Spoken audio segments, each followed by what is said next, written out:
Hi guys, thanks for tuning in to Channel Day. So welcome to part 2 of my Enfield special on all you want to know about the Classic 500.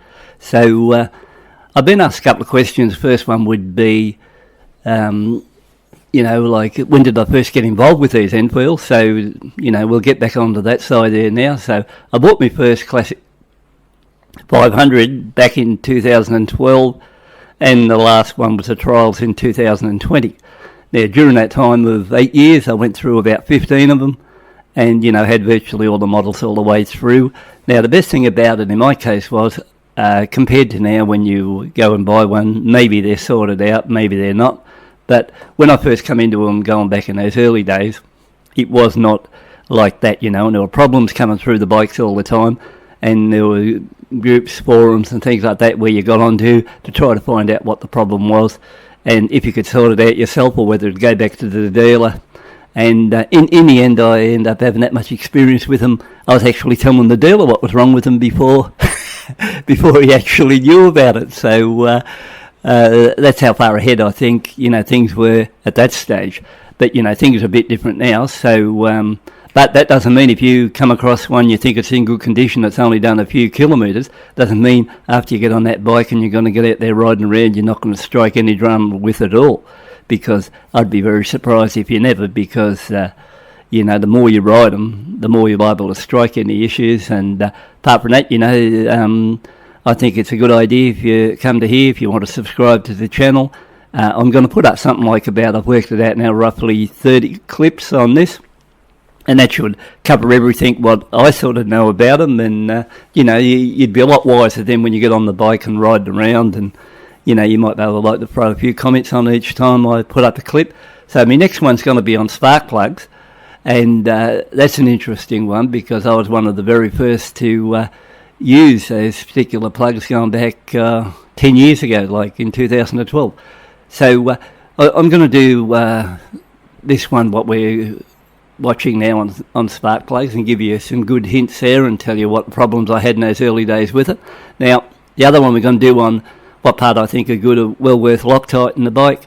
We're going to do one on the fuel tank, the petrol pump, the low fuel light, that's an interesting one. Battery leads, battery, earthing issues from the ECU, side stand, gear shifter, showing false neutrals, a little bit of a fix there which may help you. Front drive sprockets. I once ran about 3 different vibration plates over bikes, so I know a bit about the vibration plates. Decompressor, how to rip that out if you want to get it out of the way. A bit on swing arm bushing if you got play in those ones. Front suspension fixes, best rear shocks I tried over that period of time. An engine side cover. Look, you may want to check on your own bike because, it can cause you a lot of problems there if you don't, so that's another good one there. Vibes in the foot pegs, vibes in the bars, wiring issues and what you can do to sort of solve issues in that line. Front end wobble on some of the bikes, rear mudguard issues on some of the bikes, what we can do on the fuses side, sprag clutch symptoms.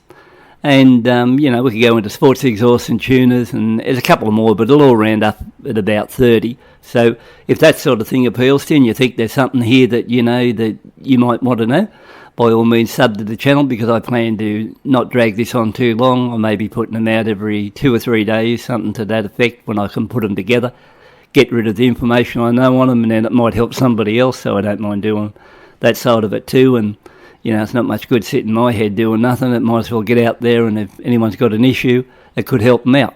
So apart from that, we'll go to part 2 of this one now on spark plugs. And, just before we do that, I'll just swing over to one of the bikes here and I'll show you somebody on my first one on the oil and filter change asked about the rare earth magnets I use. So I'll show you a photo of one of those and I'll give you the sizes of it. And more importantly, I'll show you another one on the bike where I've got smaller ones, and the smaller ones are no good because they break off. With this bigger one, what I'm going to show you, it holds together really well, and you can you put it on various bikes, over a long period of time. And I'll also show you a clip there where I attach 1 pound bar end weight to the end of that magnet, and just show you how well it holds that bar end weight onto the side of it. So that's a really good magnet to use, and all I've got to do is find you a link on where you can get one, and we'll go from there. So that's about all I can tell you all on that now. So once again, if you like what you see, a thumbs up would be good. If you want to communicate in the comments, by all means, that'd be good too. But more importantly, if you think it's any help to you, subscribe to the channel, come back, get it. And I'm going to put a playlist together of them all after that one, so that if anyone wants the information, they can go to that playlist and find whatever they want to on those bikes, because, like I said, I had 15 of them over that period of time and went through, like several of the Chromes and the Dispatch and Pegasus and Trials. Went through the whole lot of them. So, I had a really good run with those Enfield 500s when I was into the 500s. Okay guys, while we're at it, let's talk rare earth magnets for your sump plate. And I think this is a really good idea, so we'll swing over that, because one of the subs asked me about it and wanted to know what size it was, so I thought I'd do a special one on it. We'll go over and have a look. So let's head over to the Grom, take a look there. Now if you look down here at this Grom, you'll see I've got a magnet set up on this. Now you wouldn't buy this one, and this is one of the first ones I tried. Notice how it's all broken up. So they're only thin magnets, and they're not much good in that line because they can't take much of a bit of a hard yak. So the idea is, and I've already measured this one here for you. This one here is 15mm by 15mm, again an N52 from eBay, and it does a really good job, and I'll show you. So we swing over to the IOs, I'll just go over to the panel, whip that on there, come over and grab this. This is a Scooter Jet and bar end weight. Now this weighs 1 pound or 16 ounces, so we'll just see how it performs on this. Okay, there it is on there now, just hanging off the side of the IOs, and you can see how well it sort of holds. Now if you watch back, I'll bring the thing back, you'll feel, you can see the flex in the panel on the pulling power from that magnet. So that's why you'd want to put that one on your motorcycle sump plate.